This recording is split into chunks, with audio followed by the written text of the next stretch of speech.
ಆರೋಪಿ ಅರೆಸ್ಟ್ಗೆ ಹೋದಾಗ ಪೊಲೀಸರ ಮೇಲೇನೆ ದಾಳಿ ಮಾಡ್ತಾನೆ ಇದ್ದ ಈ ಮೃಗ. ಇಬ್ಬರು ಕಾನ್ಸ್ಟೇಬಲ್ಗಳ ಮೇಲೇನೆ ಅಟ್ಯಾಕ್ ಮಾಡಿದ್ದಾನೆ. ಓಡಿ ಹೋಗೋದಕ್ಕೆ ಪ್ರಯತ್ನಿಸಿದ್ದ ಸೈಕೋಪಾತ್ ಈತನನ್ನ ಎನ್ಕೌಂಟರ್ ಮಾಡಿ ಬಿಸಾಡಿದ್ದಾರೆ ಪೊಲೀಸರು. ಕಿಮ್ಸ್ ಆಸ್ಪತ್ರೆಗೆ ಆರೋಪಿ ಮೃತದೇಹವನ್ನ ಪೊಲೀಸರು ಕರೆ ತಂದಿದ್ದಾರೆ. ಹುಬ್ಬಳ್ಳಿಯಾದ್ಯಂತ ಕಾಮುಕನ ವಿರುದ್ಧ ಆಕ್ರೋಶ ಭುಗಿಲೆದ್ದಿದೆ. ಕಾಮ ರೋಗಿಯ ಎನ್ಕೌಂಟರ್ ಮಾಡಿ ಅಂತ ಆಗ್ರಹಿಸಿದ್ರು ಜನ. ಘಟನೆಯಲ್ಲಿ ಪಿಎಸ್ಐ ಕಾನ್ಸ್ಟೇಬಲ್ಗಳಿಗೂ ಕೂಡ ಗಾಯ ಆಗಿದೆ. ಆರೋಪಿಯನ್ನ ಈ ಕಾಮುಕನನ್ನ ಅರೆಸ್ಟ್ ಮಾಡೋದಕ್ಕೂ ಹೋದಂತಹ ಸಂದರ್ಭದಲ್ಲಿ ಪೊಲೀಸರ ಮೇಲಿನ ಅಟ್ಯಾಕ್ ಮಾಡಿದ್ದಾನೆ. ನೋಡಿ ಎಷ್ಟು ಧೈರ್ಯ ಇರಬೇಕು ಈತನಿಗೆ. ಮಾಡಿರೋದೇ ಕಚಡ ಕೆಲಸ. ಒಂದು ಮುದ್ದು ಕಂದಮ್ಮನನ್ನ ಕೊಂದು ಹಾಕಿದ್ದಾನೆ.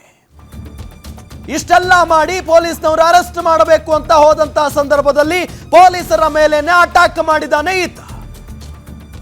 ಸುಮ್ಮನೆ ಬಿಟ್ಬಿಡ್ತಾರೆ ಪೊಲೀಸ್ನವರು. ನೋಡಿ ಇಲ್ಲಿ ಪೊಲೀಸ್ನವರು ಕೂಡ ಗಾಯಗೊಂಡಿದ್ದಾರೆ ಪಾಪ.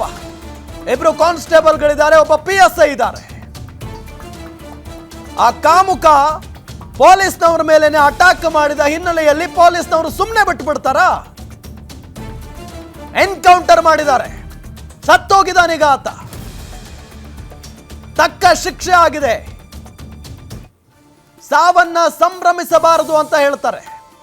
ಆದ್ರೆ ಇಂಥ ಕೊಲೆಗಳಾದಾಗ, ಇಂಥ ಎನ್ಕೌಂಟರ್ ಆದಾಗ ನಿಜಕ್ಕೂ ಕೂಡ ಸಮಾಧಾನ ಆಗುತ್ತೆ.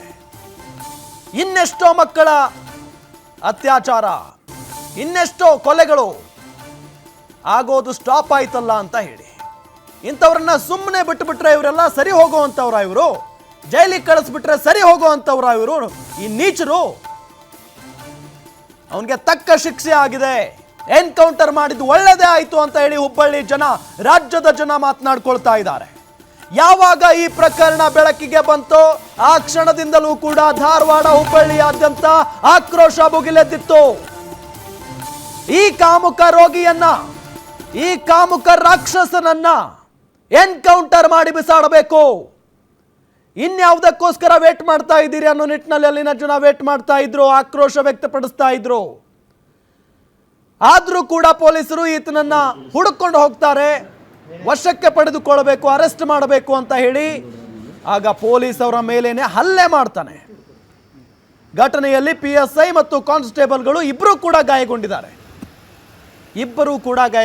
ಅಲ್ಲಿ ಪೊಲೀಸ್ನವರನ್ನ, ಗಾಯಗೊಂಡಂತ ಪೊಲೀಸ್ನವರನ್ನ ಹಾಸ್ಪಿಟಲ್ನಲ್ಲಿ ಕರ್ಕೊಂಡು ಹೋಗ್ತಾ ಇರುವಂಥ ದೃಶ್ಯವನ್ನ ಕೂಡ ನಾವು ನಿಮಗೆ ತೋರಿಸ್ತಾ ಇದ್ದೀವಿ. ಒಂದು ಕಡೆ ಆ ಮುದ್ದು ಕಂದ ಬಲಿಯಾಗಿರುವಂಥ ದೃಶ್ಯ, ಒಂದು ಕಡೆ ಆ ಕಾಮುಕ ರಕ್ಷಿತ್ ಏನಿದಾನಲ್ಲ ಆತನನ್ನ ಎನ್ಕೌಂಟರ್ ಮಾಡಿ ಬಿಸಾಡಿರುವಂಥದ್ದು.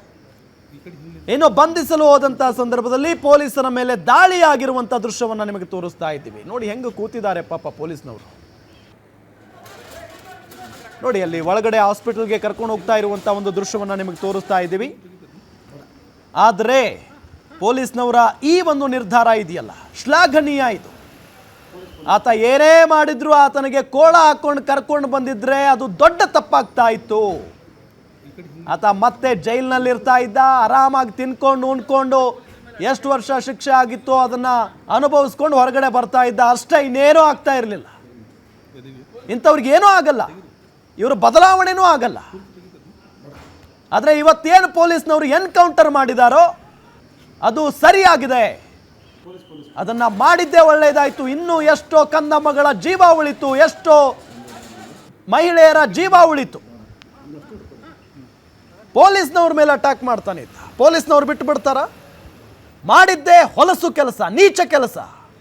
ಒಂದು ಮಗುವನ್ನ ಕೊಂದು ಹಾಕಿದಾನ್ರಿ, 5 ವರ್ಷದ ಮಗು. ಅವಕ್ಕಿನ್ನೂ ಜೀವನ ಏನು ಅಂತ ಗೊತ್ತಿರಲ್ಲ, ಸುತ್ತಮುತ್ತ ಏನ್ ನಡೀತಾ ಇದೆ ಅನ್ನೋದು ಗೊತ್ತಿರಲ್ಲ ಪಾಪ ಕಂದನಿಗೆ. 5 ವರ್ಷ, ಜಸ್ಟ್ 5 years. ಆ ಮಗುನ, ಆಟ ಆಡ್ತಾ ಇದ್ದಂತ ಮಗುನ ಎತ್ಕೊಂಡು ಹೋಗಿ ಅತ್ಯಾಚಾರ ಮಾಡೋದಕ್ಕೆ ಪ್ರಯತ್ನ ಪಡ್ತಾನೆ. ಆ ಮಗು ಕಿರ್ಚಾಡಿದ ಸಂದರ್ಭದಲ್ಲಿ ಆ ಮಗುವನ್ನ ಹತ್ಯೆಗೈತಾನೆ ಅಂತ ಅಂದ್ರೆ ಆತನ ಮನಸ್ಥಿತಿ ಸೈಕೋಪಾತ್. ಆತ ಸೈಕೋ.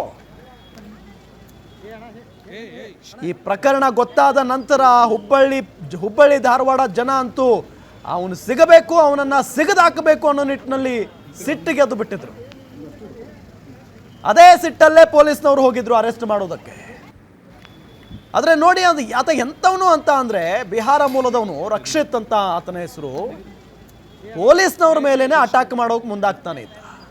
ಪೊಲೀಸ್ನವ್ರ ಮೇಲೆ ಹಲ್ಲೆ ಮಾಡಿದಾನೆ ಲಿಟ್ರಲಿ. ಪೊಲೀಸ್ನವರು ಕಾರಲ್ಲಿ ಬಂದು ಪಾಪ ಹೆಂಗೆ ಮಲ್ಕೊಂಡಿದ್ದಾರೆ ಅಂತ ಅಂದರೆ ಅವ್ರಿಗೆ ಎದ್ದೇಳಕ್ಕಾಗ್ತಾ ಇಲ್ಲ, ಹಂಗೆ ಹೊಡೆದಿದ್ದಾನೆ ಅವ್ರನ್ನ. ಹಾಗಾಗಿ ಆ ಸಂದರ್ಭದಲ್ಲಿನೇ ಎನ್ಕೌಂಟರ್ ಮಾಡಿರೋದು.